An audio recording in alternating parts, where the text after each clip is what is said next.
you love wilderness, you have to love Australia. I mean, take a look at it. It's vast. It's a beautiful continent. I'm going to venture into the heart of some of the wildest places on Earth. That's the raw energy of nature. Golly. Across the remote outback. Ooh, what was that? Oh, a big one. Into the big blue ocean. And high over the mountains. Well, it should be a great place to look for eagles. Yeah. With my team, I'm going to discover the incredible life that thrives here, in all its beauty and variety. I just saw one. This is one of the most incredible sights in nature. This is the Australian wilderness.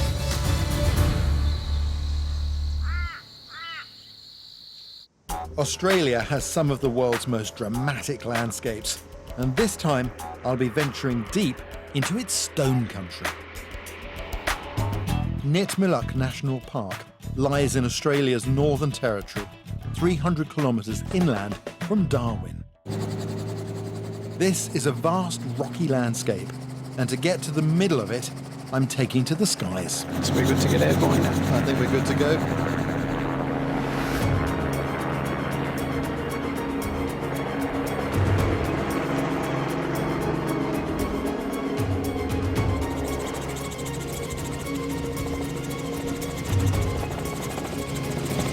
Jumping in the helicopter can be a fantastic perspective on the landscape.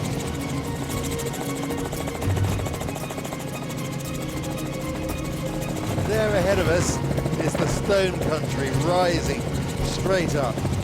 Nitmiluk is an ancient wilderness. It sits at the end of a giant sandstone plateau that was formed millions of years before even dinosaurs roamed our planet. This is a landscape of rock and water, where sheets of cracked stone are topped with waterfalls and pools. It's incredible, beautiful country. I'm going to start my journey high up in the stone country and make my way down to join the Katharine River that runs through a spectacular gorge. A very dramatic landscape as we come up. See the gorge is stunning. Nitmiluk National Park is twice the size of London and largely uninhabited.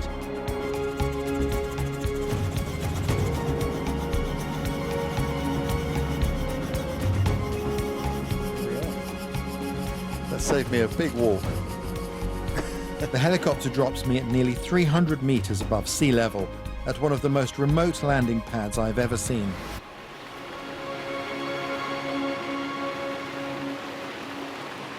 Helicopter flight was brilliant. It's given me a real sense for the country. One of the things that really struck me is just how vast the area is and also how remote a lot of it is. But that remoteness actually has its advantages, and in some ways it acts to preserve places of special interest like this one. Although the land here is arid, Nitmiluk is a maze of waterways. This area has a tropical climate, and up here you find pockets of water left over from the recent monsoon rains, like this oasis.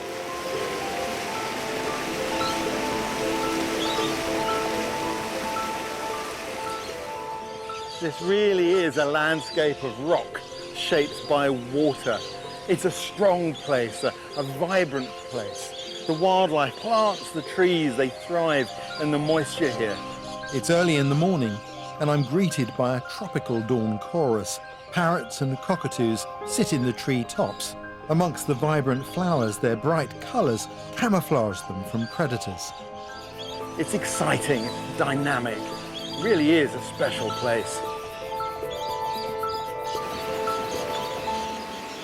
I'll be using waterholes like these to help me navigate across the landscape. So as the sun starts to heat the day, I set out into the open plateau, where each waterhole should guide me all the way to the Katharine River.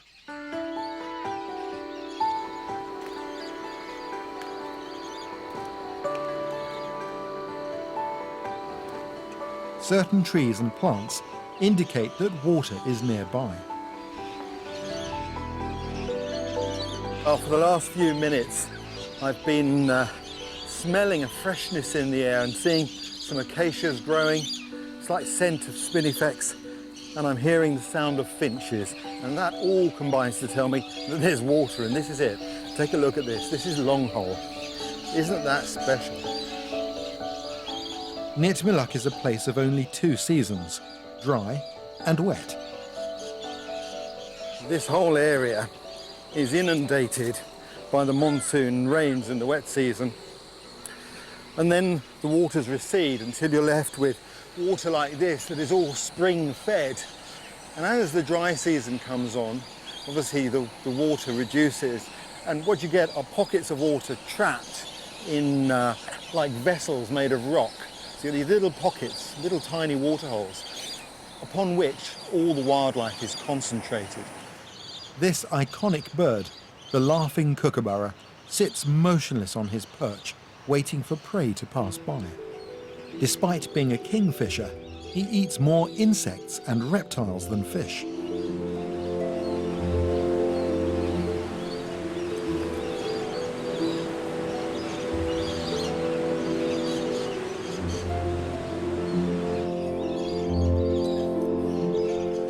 Great opportunity to watch this white-faced heron really close up. Being a wading bird, this heron has long, thin legs that allows it to hunt in the water whilst keeping the rest of its body dry.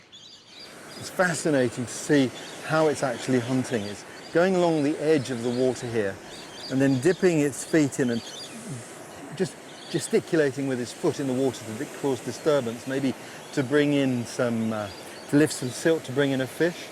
I don't know whether it's doing that or whether it's literally actually just chasing some fish out, one or the other.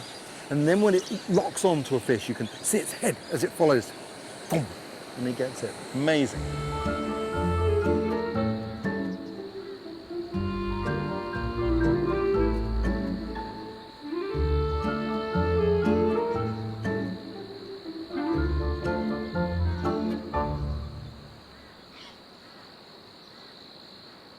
Whilst I've been watching the heron, something has been watching me. And it's edging closer. It's a water monitor lizard.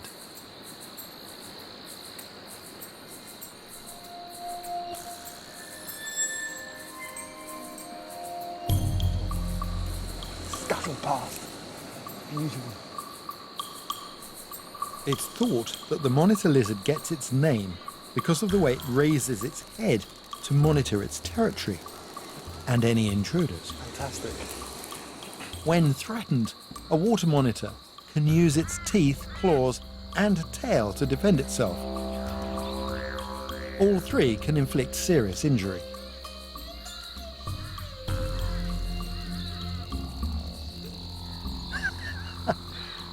Surprised he hasn't taken off because I'm really close to him. And he uses his tongue rather like a snake with a forked tongue that comes out and samples the scent in the air. So he must know I'm right by him. As opportunistic carnivores, water monitors will eat just about anything that they can overpower. They use their strong leg muscles to turn quickly when hunting for prey. They're very good swimmers as well, so they can move through these watercourses, pool to pool, exploiting a wide range of food resources. I love the markings on his back, aren't they fantastic?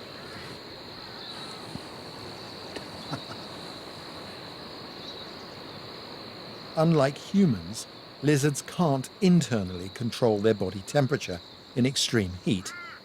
They don't sweat, so instead use shade and water to cool off. And in this heat, I think they've got the right idea.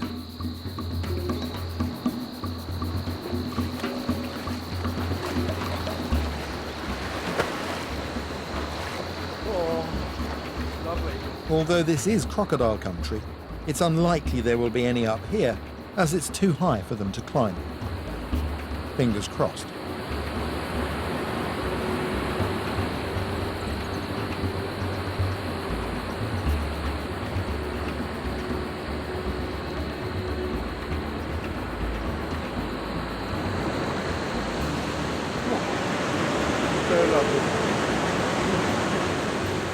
Fantastic, great place to fill up a water bottle. All spring fed, it's a lovely, pristine spot.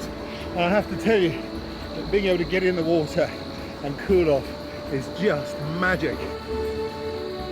As beautiful as this place is, the rest of my journey awaits. I will be following the water down into the Nitmiluk Gorge to witness a wildlife phenomenon only to be seen at dusk.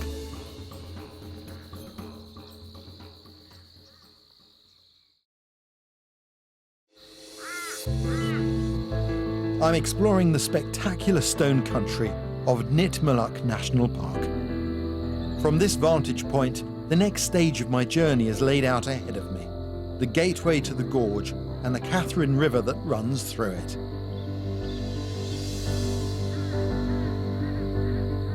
Nitmiluk Gorge stretches for 12 kilometers through the rock, with sheer sandstone cliffs rising vertically along its length, in some places up to 100 meters high. Down by the water's edge, there is an impressive sight to be seen that only happens at dusk, so I better get moving. It's a steep descent, but some of the locals are used to this terrain.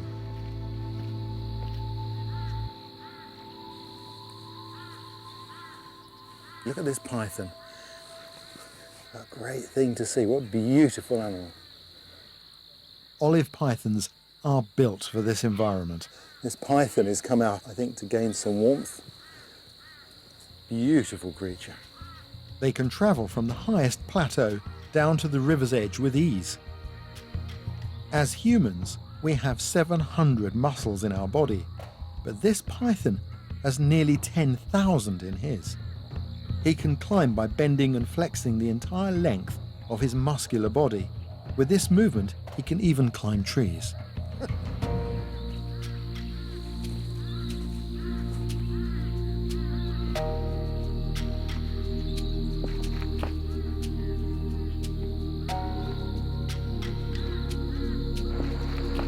There are a few places where the water is accessible from the gorge, and as I climb down to the edge of the Katharine River, I see a welcome sight. Guide Jamie Brooks, who will give me a lift along the river. All right. Good, thank you. Will I come aboard? Yeah, of course. Make your way on.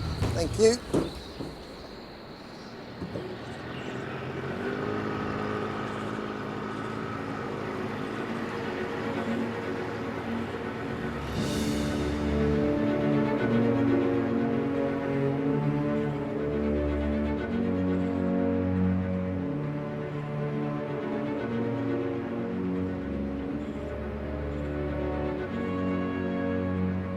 It's the beginning of the dry season, and the river looks quiet and still, but appearances can be deceiving.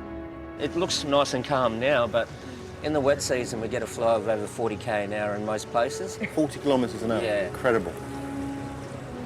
During the monsoon months, the river floods and huge torrents of water surge through this gorge. How high does the water come up in here? Have a look just right here behind us here. See the debris? Well, that's in what, that that's tree over there? about 10 metres above the water. Yeah, yeah, roughly. That's amazing.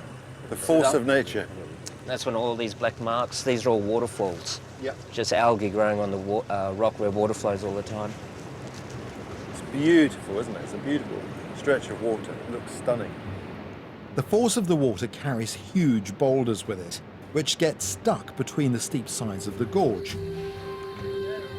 And 3 kilometers into our journey, our pathway is blocked. The rock is still currently winning, and I can't get any further in the boat at the moment without going overland into a different boat to carry on through the next part of the gorge.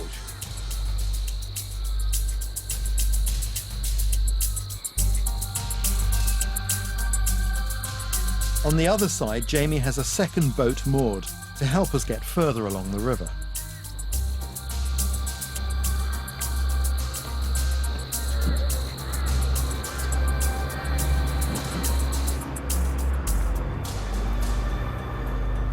So Ray, just up in front of us here, it turns out to be the deepest part of the whole river.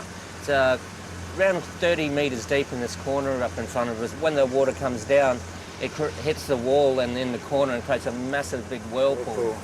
Yeah. So it's a dangerous place as well. Yeah, yeah. Most of the gorge sides are impenetrable along the river, but at one point where the walls fall away, there is evidence that people have been living in this gorge for thousands of years. Jawoyn people, the traditional Aboriginal owners of this land, have left clues on the rock to their history. And Jamie, I can see some art up here already. There's loads, isn't there? These paintings are actually dated around 8,000 to 10,000 years old. So you'll find paintings done by children, women, men, which is why they're overlapping as well. Being a common site, they'd go over the top of whatever was there. I can see some animal tracks here. Yeah, a lot of the time, because you know, the older people would often not only paint animals and things that they hunted, but also the tracks. So if the younger people seen paintings of a certain footprint, they know it's a source of food. So when they're walking along, if they see the footprint, they'll follow it to find out what sort of source of food it is. What's fascinating, of course, they've depicted themselves, and they've left their handprints here as well. That's just, I think that's amazing. When you see the handprint of the artists themselves, it's pretty special. In Aboriginal culture, the world was created by ancestral spirits. One of the most important creation figures of the land is the rainbow serpent. Is that Bolong? That's Bolong is the name for Jawoyn, and you'll notice there's nothing painted around or over the top of him. It's like a warning to passing families that there's an important creation figure in the area. It is thought that Bolong, the serpent, lives deep in this section of the gorge and can control storms and even the flooding of the river. It's a creature respected by the Jawoyn people. To this day, they're not allowed to physically touch the water, swim in it, drink it, fish in it, in fear of upsetting, because most creation figures in any culture will be destroyers if you upset them. That's amazing. So this is a very important painting. Very. It's not overpainted, it's a real warning.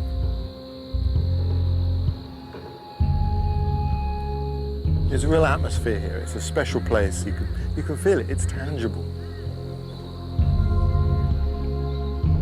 This is as far as I go by river. I leave Jamie and continue by foot along the water's edge.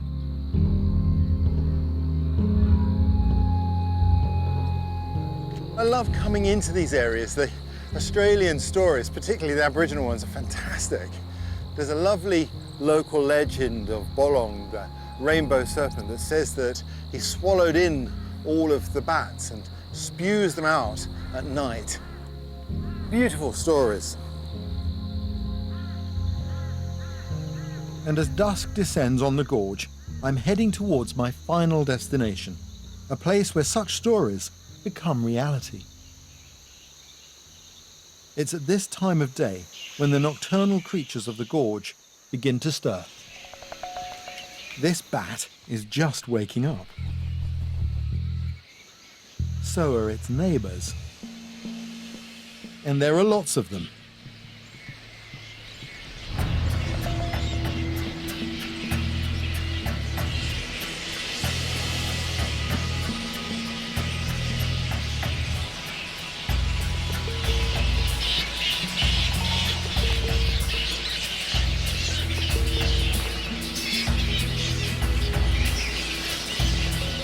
There's estimated to be about 50,000 bats in this colony. You can see there that the sheer weight of these bats is breaking the canopy of the trees that they like to roost in. Known as little red flying foxes, these are in fact tree-dwelling fruit bats.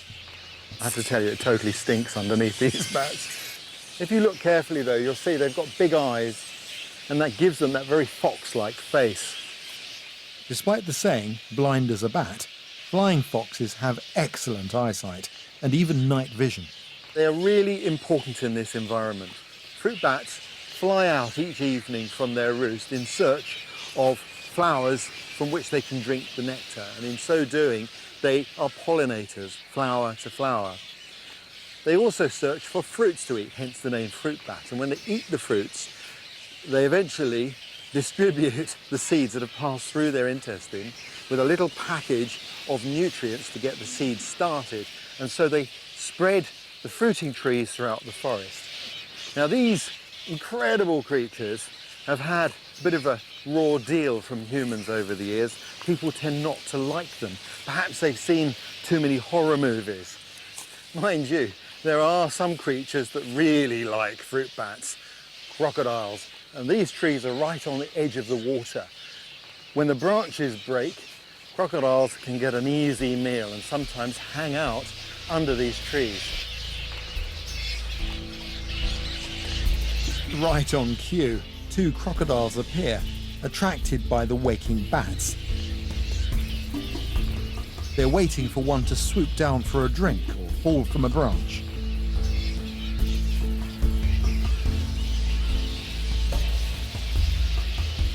But bats have an incredible grip. They hold onto the branches using their alien-like fingers and toes. So these bats seem to be safe for now. When you see them flying, it's a pretty neat trick for a mammal to be so acrobatic in the air. Look at that.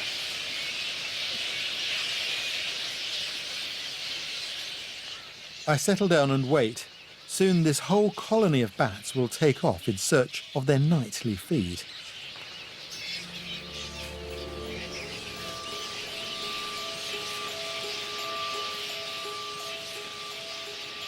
And as the sun sets, the exodus begins.